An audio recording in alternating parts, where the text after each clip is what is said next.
We love sharing our story, but thought it'd be better for you to hear it from people who have directly benefited from Unity. Hi, my name is Taylor, and I would just like to share what it meant for my family and I for me to receive a scholarship this semester. I just finished the LPN program August 1st. Before the semester started, my husband got laid off due to lack of work because of COVID-19. We have two small boys, Noah, who was 2, and David, who was 1. My husband also has type 1 diabetes. So we were trying to figure out how we were going to budget me going to school this semester, along with his medical supplies, along with diapers, wipes, anything else we were going to need. So when I received the phone call that I would be receiving a scholarship this semester, I was in tears, to say the least. It was amazing news for my family. It meant that I can continue to pursue my dream of becoming a nurse. It meant that I could better myself for my family. It meant that I could pay for the NCLEX.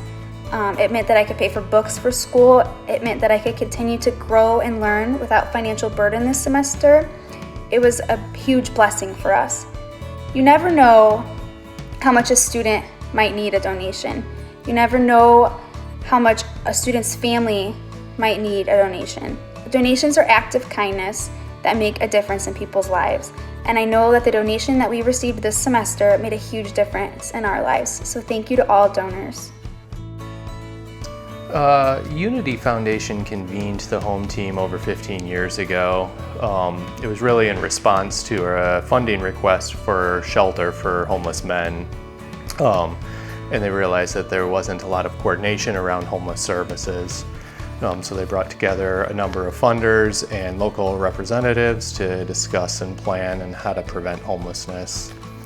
Our county's shelter system is actually rather small. We have a single men's program, a single women's program, a family shelter, and then a domestic violence shelter.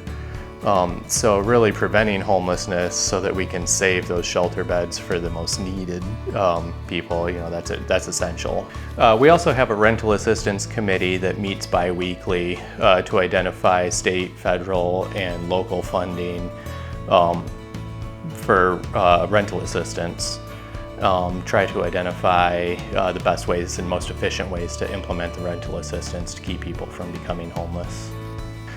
Since COVID began, the shelter directors started convening weekly, and now we're bi-weekly, to develop a plan to prevent the spread of COVID in the shelter system. We continue to tweak the plan to incorporate different scenarios in which we could utilize the Safe Recovery site, which is located over in Valparaiso. It's a quarantine hotel where people can access the medical needs and really be safe from the streets and prevent spread of COVID while they're homeless. And then when they're clear of COVID, they can go back to the shelters and we keep everyone safe. We've also become more engaged with our public servants and elected officials, meeting bi-weekly with the LaPorte County update has all of our elected officials, department heads, state representatives to really plan and how we can prevent COVID in the community. Unity Foundation provides some of the funding and also work with grant writing to obtain funding to pay the coordinator's salary and a lot of the costs associated with the meetings. And we have monthly meetings with all of the nonprofits and funders. We have a lot of state and local representation. Today it's grown to over 30 partner organizations that all meet and work collaboratively to address homelessness and prevention. These are just 2 of hundreds of stories like these. Thank you to Ed Seal and Taylor Osborne for sharing yours.